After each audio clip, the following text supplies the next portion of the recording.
Hi all, if you're a returning viewer, welcome back. If you are new, welcome. My name is Amira and my channel is all about trying new makeup, talking about new makeup, but also finding new and exciting ways to be inspired by the makeup you already own. If that sounds good to you, I hope you will consider subscribing, and if you enjoyed today's video, hitting the like button. Today, guys, we are doing a makeup subject, not really a tag. I saw Batty Bean do this. She's done this quite a few times and I've always loved the concept. And I believe it was originally started by a channel by the name of Dolly Mama, where you sit and you talk about palettes that you revisit and think, would I have purchased these? If these palettes had come out today in this moment, would I have purchased them? So I'm like, that's a really good topic. Makes you think about like your thinking and thought processes when you're purchasing makeup then versus now, because they can be very different. And so I compiled a little stack here of palettes that we are going to discuss, and we are going to sort of, break down, would I purchase these now or would I skip them? Let's get into it. There are 10 palettes in this little list that I have picked. And I'm getting ready, I'm gearing up to do my declutter series. As I've said before on the channel, I declutter twice a year, at the beginning of the year and then mid-year. And so I'm gearing up for my first declutter of the year, and it's always daunting to do, but it's especially daunting when you have to film it. So those will be coming up in the coming weeks or so. I'm not gonna like stress myself out too much about that because the burnout is real, guys. So I'm taking my time with that. But there are palettes and products in my collection that I've already kind of decided like, I really need to think about if that's gonna stay. And some of those items are in this stack, some of those palettes specifically. And this video, I think, is a great way for me to sort of talk through how I feel about these particular palettes. And by the time I do my declutter, I think I'll probably have more of an idea of what will be staying and what will be going. I very rarely make those choices in the moment when I do declutters. I honestly tend to have an idea of what just needs to sort of like go to a new home. But let's get into it. So the first palette on this list is a palette that I've talked about before on the channel, and I've talked about how I have a very complicated relationship with it because I love the color story. I think the formulas are decent, but I just feel that the way the colors translate on the eye versus how they look in the pan is very different, and it makes it hard for me to really enjoy the palette the way I would want to, because it's sort of interesting when you purchase a palette and you're like, that brown that I love, that sort of neutrally taupey brown is so pretty, and then you put it on your eye and it's almost like lavender. It can kind of throw you off when you're trying to create a look, and it can make the palette less pleasurable to use. So that is the Huda Beauty Mercury Retrograde. When I first saw this color story, and I had never tried anything from Huda Beauty at that point, I loved the color story, but I had some misgivings about the brand, and I just sort of was like, I'd seen some reviews of other palettes that weren't that great, and I was just sort of like, I don't know if I need that. And so I actually didn't purchase this in real time as soon as it came out. It took me quite a while to purchase this, and I got it like half off. So knowing what I know now after having used it a decent amount of times, despite loving the color story, and I'll show you guys what the color story looks like. This is it. It's a pretty well-known palette. It's pretty popular. It's a beautiful color story in the pan. And the shimmers are decent. The mattes for me are where it loses me because of the way that they translate on the eye. Huda is known for how all of her neutrals tend to veer very pink and rosy toned, and this one I feel like they don't even veer pink, they veer more like purple undertone. So yeah, knowing what I know now, I probably would not purchase this. I probably would skip it, simply for those reasons. Again, I think the color story, like first sight, is quite beautiful, but again, I don't feel like the color story that is in the palette transfers to the eye, which is kind of the point, The next palette in this list is my Kaleidos Flower Punk palette.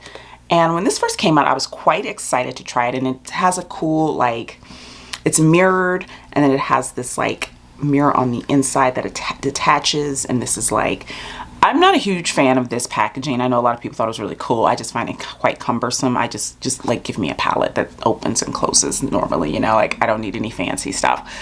But this is what the color story looks like. And I was really attracted to this when it first came out.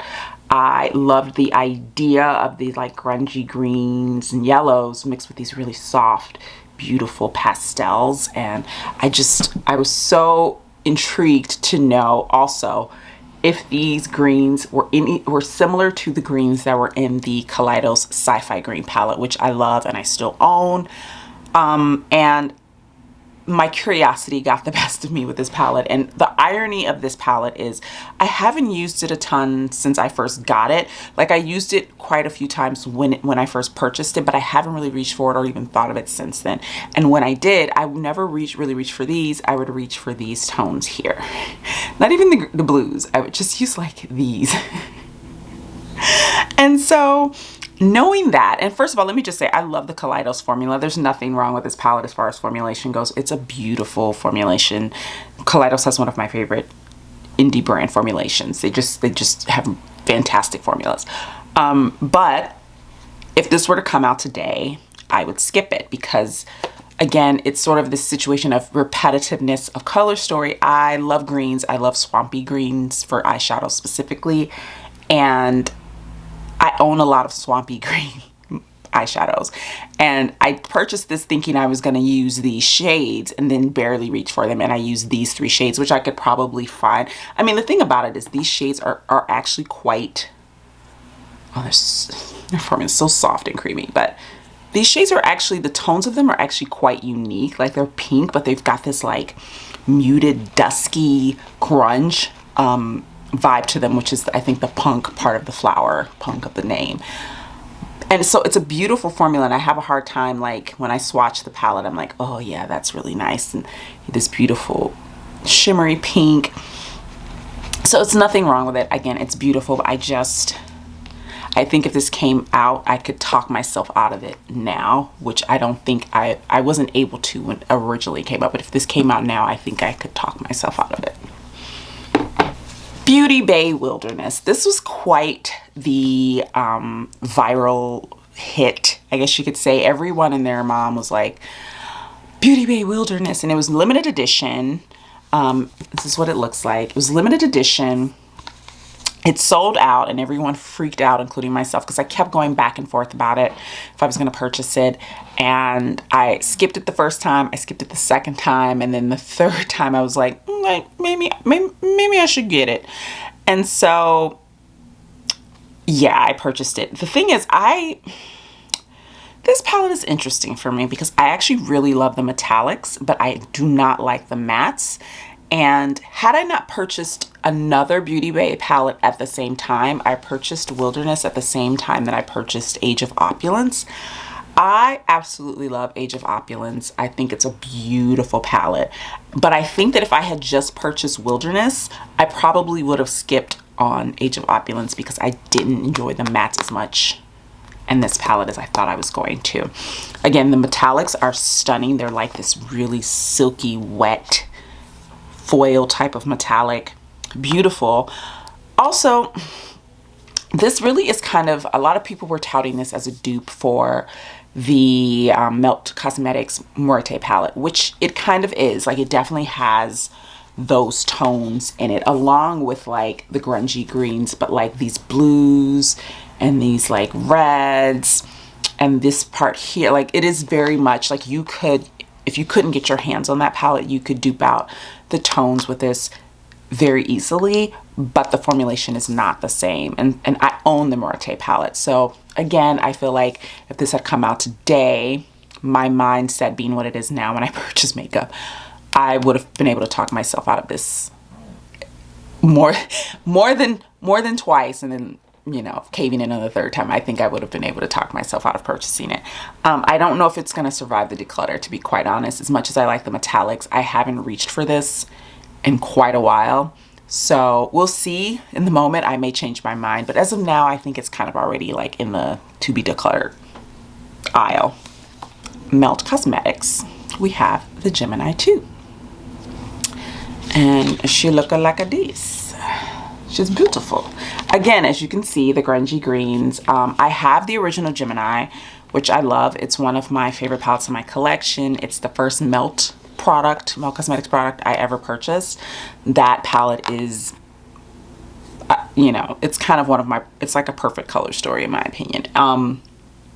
When Gemini 2 came out, I was going through this phase of trying out a bunch of rosy toned palettes, and I purchased 3 palettes during that time. I purchased this one, and I purchased the Patrick Ta Major Dimension Rose palette, or Major Dimension 2 Rose palette, and I also picked up the Artist Couture, what is it called, Supreme Mauves, and that was more mauvey than rosy, but they all kind of came out at the same time with those sort of like pinky rosy tones.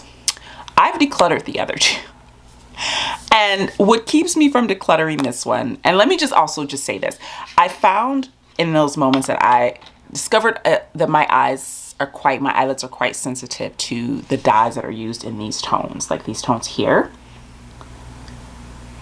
My skin can get quite irritated from. And I'd had it happen with a couple of other shades in various palettes over the years, but I just thought it was those specific formulations, and so I never really thought it would be all rosy tones, and it's not all rosy tones, but it's pretty much all rosy tones, and I've had to come to grips with that. And when I purchase something like this, I kind of have to keep in mind that if I use these, I probably won't be able to wear eyeshadow for days afterwards, and my eyelids would be quite irritated and swollen and like itchy and all of those things. And so for me, it's a question of like, is it worth it? And as a result of that, I haven't reached for this palette that much, because again, these grungy greens I have already. And not only do I have them, but I have them in the original Gemini. And then these tones here, like this metallic, I'm obsessed with, but this is one of the metallics that my skin, for some reason, my eyelids just had a really hard time with. And I don't know if it was this shade or if it was the shade that was underneath that I layered this over. I don't know, and I'm scared to find it. But I'm obsessed with this shade. This is the shade Schmood, and I love it so much. But this palette scares me now, and it kind of like makes me sad, because I think it's actually really pretty, and I probably would get more use out of it had I not had that issue. So having said all that, knowing what I know now about my sensitive eyelids and the tones in here, I probably would skip this because of that alone. I wouldn't necessarily skip it because I dislike the color story, the formulation, or anything like that. It would be for that reason alone.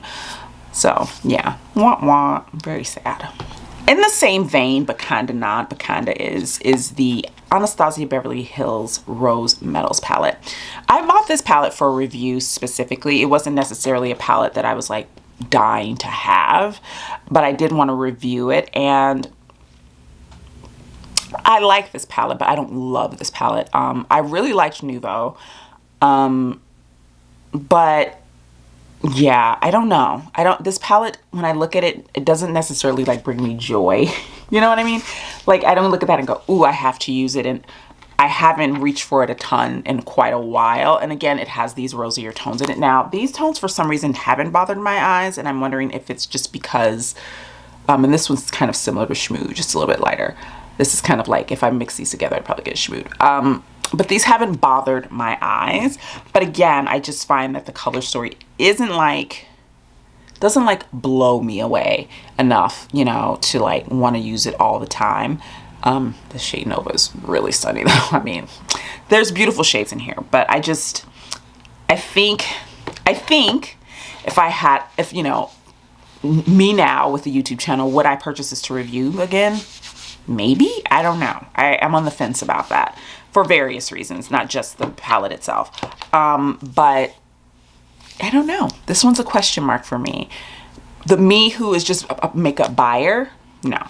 The me who is a makeup reviewer, maybe. The same goes for the Natasha Denona Pastel palette. I purchased this for a review, and I got a lot of good use out of this as far as content, and if you don't know, this is what it looks like. But other than that, I haven't reached for this a ton. I've used it quite a bit. When I first got it, I actually used it quite a bit because, again, I was creating content and I was testing it out. I'm just swatching this shade Illusion just because it's pretty and it was in my face and I was like, oh, let me swatch you. But I'm not a huge pastel person, and I have a pastel palette from Give Me Glow that also could totally be on this list, and maybe I should have added it of like, would I purchase this again? I don't know. Like, I enjoy pastels, but I don't know if I enjoy them enough to have more than one palette of pastels. You know what I mean? It's not a shade, it's not a tone that I like love like I do others. And so this for me is, if as much as I love Natasha, I probably would have purchased this because I do love Natasha's palettes and her formulas, and she makes one of my favorite formulas, and I could see myself talking myself into purchasing this now and then getting it and then being like, why did I purchase this? That's what I think would happen. In full disclosure, total honesty, I could completely see myself buying this now and then questioning my sanity after doing so. But again, it goes into the same vein as the Rose Metals palette. As a makeup purchaser, just buying makeup for enjoyment, would I purchase this again? Yeah, probably. As a YouTuber reviewing products, would I purchase this? Yes, for content, I would. And we have a palette that is pretty new to my collection. It's the Lisa Eldridge Vega palette, and this is what it looks like. I'm including this on the list. I do plan on doing a like sort of roundup review of the new makeup that I've gotten over the past like 2 months that I've been trying out and wearing and testing, because I think, you know, like I said, the end of the year is usually when I do the bulk of my like shopping when it comes to makeup, and so I tend to acquire quite a bit of new makeup in a short period of time, and then I take my time testing it out and trying it out. And so I feel like maybe by the end of January I can sit down and do a sort of a roundup, a review of all of the things that I've tried over the last like 2.5 months. But Vega, just to give you a preview of my feelings about this palette, Vega is an enigma for me in the sense of it doesn't perform like I expected it to, and it is what I've come to understand is that, and remind myself, is that Lisa Eldridge's aesthetic when it comes to these type of makeup in general is far more classic and subtle than maybe my tastes are. I love classic makeup. I even like subtle makeup. You know, my makeup today is kind of like a little riff on the cold girl look. I was just testing it out, trying it out. I don't know if I like it, but I was just playing around, trying it out. Why not? I was just for science, you know, I was like, let's try it out. But the formulations in here are not up to what I would expect as far as this type of product. This is like that cream to powder. I know a lot of people struggle with that formulation. I personally love it. Natasha Denona does a cream to powder, and I've said this before on the channel. That's one of my favorite eyeshadow formulas.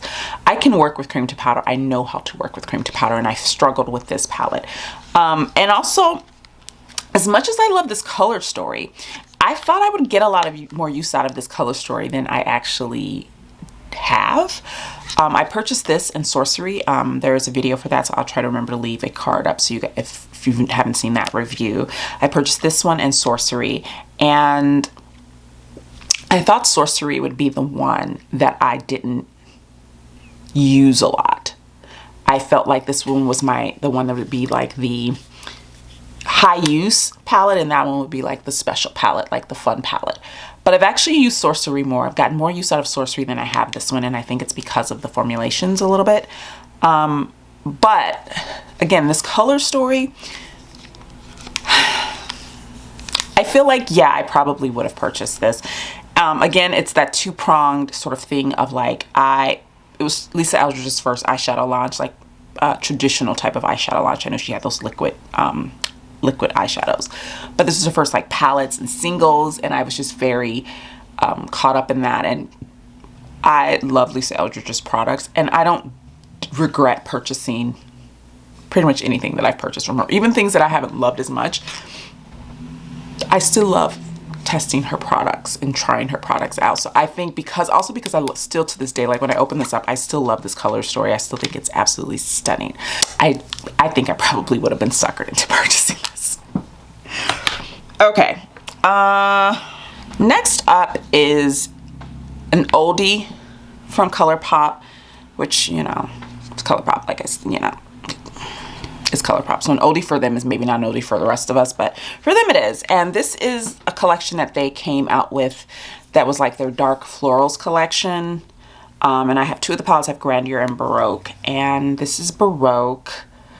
And I purchased this one, and you can see it here, it's so stunning, thinking that I was going to get more use out of this color story than I actually have, because I do love cool tones. I don't mind grays. I know some grays scare some people off, but I love them. I love these tones. I love cool tones, and I just thought that I was going to get more use out of this. And looking at this now, I'm still really attracted to the color story. I am a sucker for the dark florals aesthetic. Like, give it to me. I love this whole vibe. This whole collection was quite beautiful.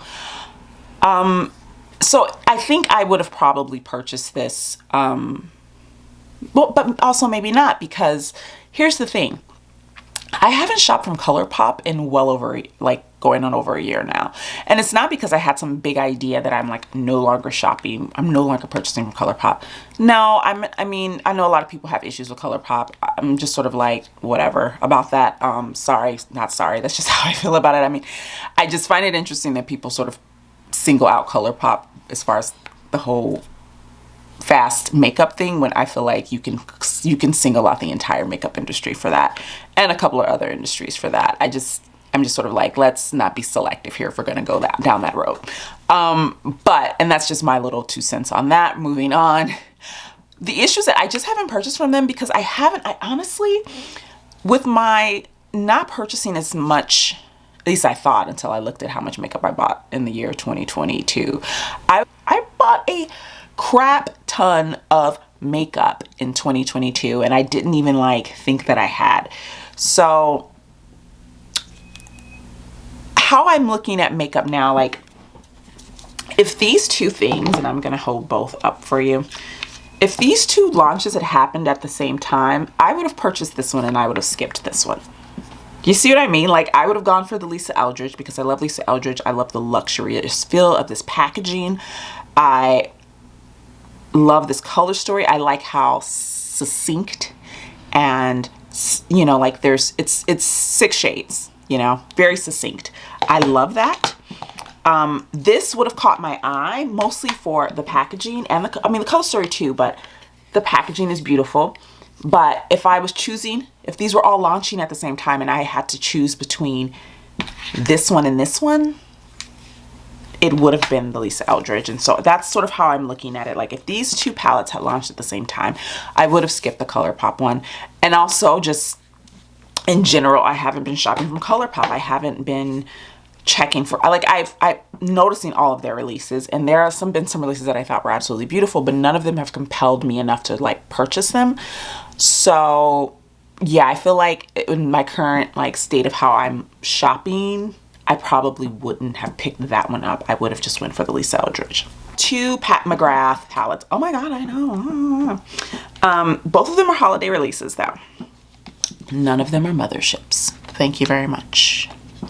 The first one is from last year's holiday collection. And I think if you saw my review, and I'll try to remember to put a card up for that, but if you saw my review of the quads from that collection, then you know how I feel about this specific quad. And this is the Bronze Borealis quad. I was gonna say palette, but quad. Yeah, I wouldn't have bought this, but maybe I would have. Here's the thing. No, I wouldn't have. When I purchased this, I purchased it for very specific reasons. And I think that if I were not on YouTube, I wouldn't have purchased this. just wouldn't have. But I was new to YouTube. I was growing my channel and I wanted to review products from a brand that I love. And I was like, great, I'm going to purchase the McGrath holiday collection. So I bought the big palette, which I still use and love.